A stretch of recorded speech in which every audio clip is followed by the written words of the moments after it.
Assalamu alaikum. What are the rules to be observed during the execution of the works? Execution of works के हवाले से पहला part हमने before execution of works कौन से rules होते हैं वो देख लिया है। अब हम ड्यूरिंग द एग्जीक्यूशन कौन से रूल्स एप्लीकेबल होते हैं कोड के मुताबिक उसे डिस्कस करेंगे। वेलकम टू आवर चैनल पिफा ऑनलाइन। यूट्यूब पे हमारा चैनल पिफा ऑनलाइन के नाम से है और फेसबुक पे pifa.online का पेज है। आप ज़रूर इसे सब्सक्राइब करें, लाइक करें और अपने क्वेश्चंस को कमेंट्स में ज़रूर लिखें। तो टॉपिक तो what are the rules to be observed during the execution of works. चलते हैं टॉपिक की तरफ। पैरा नंबर 92, इसके अंदर जनरल रूल ये बताया है कि कोई भी रिलीजियस एडिफिस है, कोई तारीखी कोई मजहबी तौर पे कोई ऐसी जगह है तो उसे कभी भी डिस्ट्रॉय नहीं किया जाना चाहिए या उसे नुकसान नहीं पहुंचाना चाहिए during the execution of works unless and until government of Pakistan इस पे कोई वाज़ेह डायरेक्शन ना दे दे और उस पर कंसेंट लेनी चाहिए जो भी उनके पर्सन इंटरेस्टेड हैं इसमें, nor without the concurrence of the principal civil और पॉलिटिकल अथॉरिटी। दूसरी बात यह है कि जो उस एरिया में जो सिविल अथॉरिटी और पॉलिटिकल अथॉरिटी है उसकी कंसेंट और उनकी कंकरेंस लेना बहुत ज़रूरी है। जैसा कि लास्ट टाइम में मेट्रो के प्रोजेक्ट में चुबर्जी एक बड़ी ऑर्नामेंटल और तारीखी जगह थी, उसके लिए पॉलिटिकल एक्टिविटी हुई, फिर सिविल अथॉरिटीज़ कंसल्ट करना पड़ा, या कोई ऐसा कब्रिस्तान आ जाता है तो ऐसी सूरत हाल में फिर सिविल और पॉलिटिकल अथॉरिटीज़ की कंकरेंस ऑन द स्पॉट उसकी ज़रूरी होती है, except under the orders of the minor local government within whose jurisdiction the edifice stand, या फिर उस मिनिस्ट्री की कंसेंट जिसकी जुरिस्डिक्शन में वो रिलीजियस एडिफिस आती है, जो मजहबी जगह आती है, तो उसकी कंकरेंस लेना ज़रूरी होती है। पैरा नंबर 93, ये सीरियस एक्सीडेंट्स की सूरत में है कि अगर during the execution of works कोई एक्सीडेंट्स हो जाते हैं तो फौरी तौर पे उसे सुपरिटेंडेंट इंजीनियर को रिपोर्ट करना ज़रूरी होते हैं। डिवीजनल ऑफिसर या सब डिवीजनल ऑफिसर जो वर्क्स को एग्जीक्यूट कर रहा है, जैसा कि हमने duties of the divisional officers function में पढ़े थे, जो पिछला पार्ट था इसका, duties of the public works officers का, उसमें भी ये बताया है कि जितने भी कोई एक्सीडेंट्स हो जाएं, सीरियस एक्सीडेंट्स हो गए, तो फिर वो सुपरिटेंडेंट इंजीनियर के नोटिस में लाए जाते हैं और ये डिस्क्रिप्शन होती है डिवीजनल ऑफिसर की उस मौके पे वो क्या करता है, उसे मिनिस्ट्री मुतलका क्या डायरेक्ट करती है। दूसरी बात ये है कि डिवीजनल ऑफिसर खुद या उसके सबऑर्डिनेट जैसे कि असिस्टेंट एग्जीक्यूटिव इंजीनियर या सब डिवीजनल ऑफिसर जो इंचार्ज हो उस काम के, उस वर्क करने के, काम करने के, वो immediate information proper civil authorities को भी मौके पर प्रोवाइड करें किसी भी सीरियस एक्सीडेंट की सूरत में। और अगर उस मौके पे किसी की डेथ हो जाए तो they should not allow the body to remove till an inquiry has been held. तो इनिशियल इंक्वायरी से पहले उस डेड बॉडी को वहां से रिमूव नहीं किया जाता। एवरी ऑफिसर और सबऑर्डिनेट जो कि किसी काम का इंचार्ज बनाया गया, जो काम मौके पर करवा रहा है कॉन्ट्रैक्ट के अंदर, तो वो डिवीजनल ऑफिसर को हर महीने के शुरू बिगिनिंग ऑफ ईच मंथ एक प्रोग्रेस रिपोर्ट देगा उसके मेजरमेंट्स की, और ये भी बताएगा कि पिछले महीने में कॉन्ट्रैक्टर को इस कॉन्ट्रैक्ट के अगेंस्ट कितनी क्वांटिटीज पे दी जा चुकी हैं, और साथ में एक रिटर्न बताएगा जो कि आखिरी दिन को कितना मटेरियल ब्रॉट एट साइट है, वहाँ पे मटेरियल की मौजूदगी बताएगा। और ये उस ऑफिसर इंचार्ज की ड्यूटी है कि वो किसी किस्म के वहाँ पे शिकस्त रेख्त हो रही है, कोई टूट फूट हो रही है, कोई बैड वर्क है, या ऐसा कोई काम हो रहा है जो कि against the interest of the government है और वो कॉन्ट्रैक्टर के पार्ट पे है, तो वो उसको अपने डिविजनल ऑफिसर के नोटिस में लाएगा। इन केस और अगर वो नहीं लाता तो he will be responsible for any neglect in this respect. अगर नहीं लाएगा तो वो सबऑर्डिनेट, वो ऑफिसर जो उस काम का इंचार्ज है, वो इसका जिम्मेदार होगा। In case of the works executed on daily labour wages, अगर तो दिहाड़ी की बुनियाद पर डेली लेबर वेजेस पे कोई काम करवाया जा रहा है तो फिर डिवीजनल ऑफिसर रिक्वायर करता है कि उसे लेबर रिपोर्ट प्रोवाइड की जाए, और वो एक प्रिस्क्राइब्ड फॉर्म में होती हैं। ये आप बुक ऑफ फॉर्म्स के अंदर इनके प्रॉपर फॉर्मेट मौजूद हैं, और इसमें ये बताता है कि हर क्लास की कितनी लेबर वहाँ पे एम्प्लॉय की गई है किसी वर्क पे या सब वर्क पे,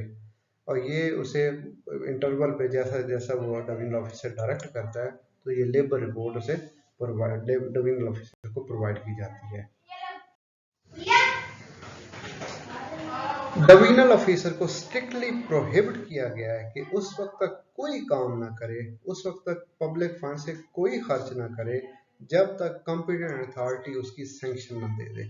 without sanctioning of the competent authority वो कोई काम करने से उसे बड़ा सख्ती से मना किया गया है, और कोई भी कोई ऐसा उसे परमिट करने से मना किया गया है कोई डेविएशन करता है, कोई सैंक्शन डिजाइन से डेविएट करता है को during the course of execution, जो डिज़ाइन उसे प्रोवाइड किया है, जो एस्टिमेट उसे प्रोवाइड किया गया है उसी मुताबिक उसने काम करना है, सिवाय टिफलिंग मीन के बहुत माइनर सी कोई ऐसी कोई एडिशन अल्टरेशन या उसमें कोई एक्सपेंडिचर इनकर कर रहा है, या और इन केस ऑफ इमरजेंसी या कोई ऐसी इमरजेंसी हो जाती है या बहुत ही माइनर अनइम्पॉर्टेंट कोई उस पर एक्सपेंडिचर होता है, इसके अलावा कोई भी काम करने से उसे मना किया गया है अपनी मर्जी से। In which letter case the change should be forthwith reported to the superintendent engineer, और अगर ये ऐसा कुछ होता है कोई स्पेसिफिक अथॉरिटी या तो उसे फिर अलाउ कर दे, या फिर वो जो काम करने का कोई एडिशनल वर्क करना है या कोई एक्सपेंडिचर करना है तो फिर वो सुपरिटेंडेंट इंजीनियर को रिपोर्ट करे उसकी। Any development of the project thought necessary while a work in a progress, काम आप कर रहे हैं, एग्जीक्यूशन वर्क हो रही है और फिर आप चाहते हैं कोई इस प्रोजेक्ट के अंदर कोई थोड़ा सा कुछ और काम भी जरूरी है, but which is not fairly contingent on the proper execution of the work at the first sanction, पहले काम जिसकी सैंक्शन की गई है उसके अलावा कोई और काम है, fairly contingent नहीं है वो, must be covered by a supplementary estimate accompanied by the full report of the circumstances which rendered it necessary, काम बहुत ज़रूरी है उसी प्रोजेक्ट की डेवलपमेंट के हवाले से है, लेकिन एग्जिस्टिंग काम के साथ ऐसा नहीं हो सकता कि आप वो दूसरे वाला काम भी शुरू कर दें।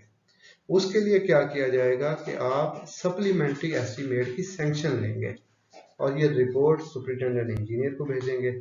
The abstract must show the amount of the original estimate and the total of the sanction required including the supplementary amount, कितनी अमाउंट इसके लिए फर्दर कितनी रिक्वायर्ड है, ओरिजिनल कितनी थी और फर्दर कितनी चाहिए होगी, वो दोनों की रिपोर्ट बना के आप सबमिट करेंगे, डिवीजनल ऑफिसर सबमिट करेगा या जो ऑफिसर इंचार्ज है वर्क्स का वो सबमिट करेगा for the purpose of supplementary estimate. When any excess over a sanction estimate is foreseen and there is a likely to be unavoidable delay in the preparation of revised estimate, काम बहुत ज़रूरी है और access से ज़्यादा है और ये और है भी अनअवॉइडेबल डिले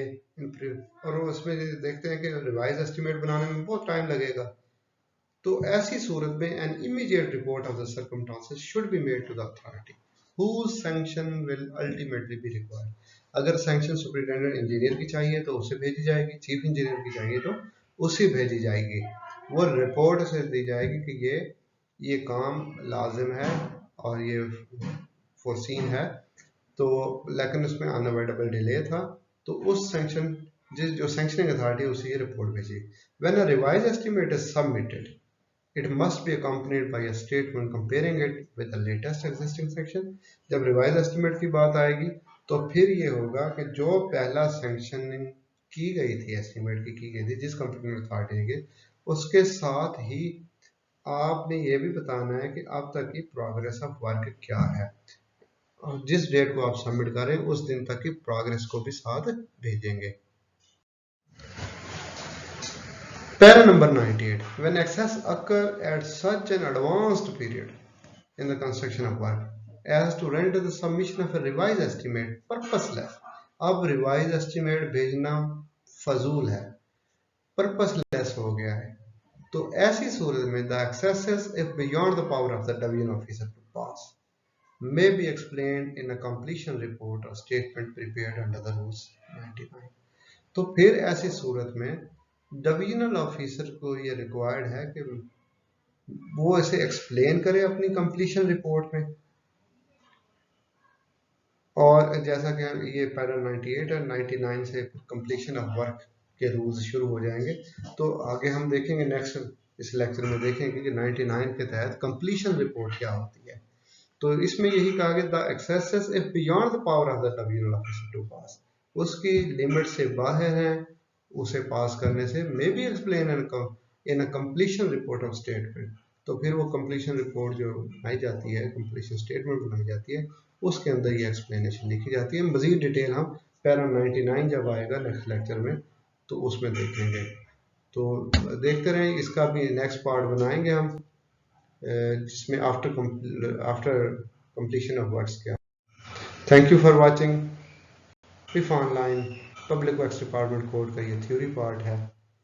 अल्लाह हाफिज़।